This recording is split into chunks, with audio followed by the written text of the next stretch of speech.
C'est Erwan Germer qui est avec nous, secrétaire départemental unité SGP Police en Seine-Saint-Denis. Bonjour Monsieur Germer. Bonjour. Bonjour, merci d'être avec nous. Déjà, il y a cette vidéo. Et aujourd'hui, en fait, les policiers, quand ils sont en intervention, doivent savoir qu'ils sont filmés dès qu'ils commencent à agir aussi, Monsieur Germer. Là. Et là, la vidéo, on ne sait pas ce qui se passe avant et on voit juste l'affrontement, quoi. Effectivement, non, mais les policiers savent très bien que dans ce genre de cité, ils sont systématiquement filmés. Donc ils vont pas aller prendre le risque d'aller porter des coups illégitimes ou volontairement à un individu. Là, ce qui m'embête moi sur cette image, c'est que il y a une polémique qui s'installe. Une fois de plus, on décrédibilise un peu la parole des policiers. Parce que on estime, enfin la polémique qui prend lieu là, c'est le policier qui a été extrêmement violent lors de son interpellation. Moi, je vois pas ça, hein, c'est pas du tout ce que je vois. Je vois surtout un policier qui a maille à partir avec un individu dans une cité de Seine-Saint-Denis où a lieu un fort trafic de stupéfiants. On sait très bien que Saint-Ouen, c'est le spot du 93, hein, où il faut aller pour trouver son stup. Et on a un individu auteur d'un trafic de stupéfiants, content de l'interpeller et qui ne se laisse pas interpeller. C'est tout ce qu'on voit. Et un policier qui finit pour pouvoir procéder à l'interpellation de l'individu par faire une amenée au sol. Bah, ce sont des gestes techniques d'intervention classiques en Seine-Saint-Denis. Hein.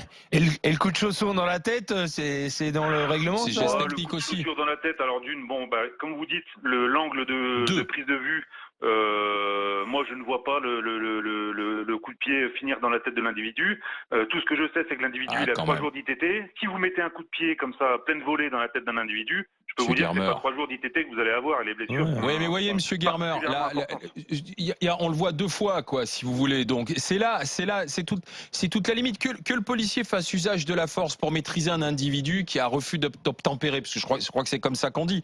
C'est une rébellion, c'est une rébellion. Voilà, on peut comprendre, mais après, Jacques Maillot, quand même, le coup de pied dans la tête, c'est pas acceptable, ça. Mais le coup de pied dans la tête, moi, je le répète, c'est vous qui le dites. Moi, sur l'angle de prise de vue qui est en hauteur, en surplomb, et qui donne qui ne permet pas d'exploiter vraiment bien le coup de pied dont vous parlez. Moi, je vois un individu qui ne se laisse pas interpeller, qui saisit les bras du policier. Je vois un policier qui a quand même le t-shirt arraché, donc il a affaire à un individu qui est particulièrement quand même virulent, et donc il n'arrive pas à... Vous avez eu des renseignements? Qu'est-ce qui s'est passé, en fait? On sait précisément quel était le cadre de l'intervention? C'est classique. C'est une cité où, comme je le disais, il y a un gros trafic de stupéfiants qui se déroule. Là, pour ce que l'on voit sur la vidéo. Voilà, un policier en civil qui est là pour identifier la direction de fuite de l'individu pour pas permettre à son interpellation, à des policiers qui sont postés tout autour à permettre donc son interpellation. Sauf que en fait l'individu vient dans la direction du policier qui se trouve en civil et le policier en civil décide de procéder à son interpellation. Donc dans le monde des bisounours, l'individu auteur du trafic de stupéfiants, il se couche et il se laisse interpeller. Hein, sauf que ça se passe pas comme ça en Seine-Saint-Denis. Hein. L'individu il se laisse pas interpeller, ça finit par une amenée au sol et les images qu'on voit. Ce qui m'embête, c'est que on sort de son contexte encore une vidéo. Je ne sais pas si la vidéo démarre quand le policier est en train de se battre avec l'individu. On voit pas ce qui s'est passé avant.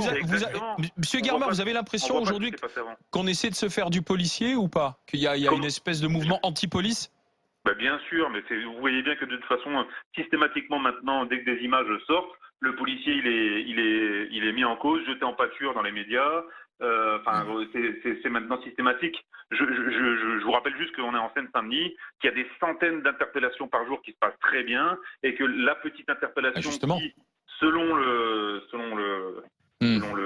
la presse ou les médias, ou enfin même la justice visiblement parce que l'enquête est transmise à l'IGPN, l'interpellation c'est mal terminé. Mais encore une fois, hein, moi je vois un policier qui tente de procéder à l'interpellation d'un individu. Il est tout seul, il a quand même le t-shirt arraché. Ça veut bien dire que l'individu ne se laisse pas du tout interpeller et que finalement ça se finit par une amenée au sol. Et la seule chose qui permet de pouvoir interpeller l'individu, c'est l'arrivée des autres policiers en renfort. Merci, M. Germer. Je voulais juste revenir sur ce que j'ai entendu tout à l'heure. Je crois que le monsieur s'appelait Mohamed, éducateur sportif, qui dit que, en gros, une certaine catégorie de la population n'est pas traitée comme les autres par les policiers. Donc, il sous-entend délit de faciès, c'est ce qu'il dit, oui. Qu'est-ce qu'il sous-entend? Moi, ce que je vois, c'est que l'auteur qui est interpellé, c'est rien de plus réellement qu'un trafiquant de stupéfiants. Hein. Donc, si pour ce monsieur-là, il faut laisser agir impunément les trafiquants de stupes, bon, c'est grand bien lui fasse. Merci, Monsieur Germer. Merci d'avoir été avec nous, secrétaire départemental unité SGP Police en Seine-Saint-Denis dans un instant. Retrouvez toute notre actualité sur videopolice.com, la chaîne YouTube d'Unité SGP Police.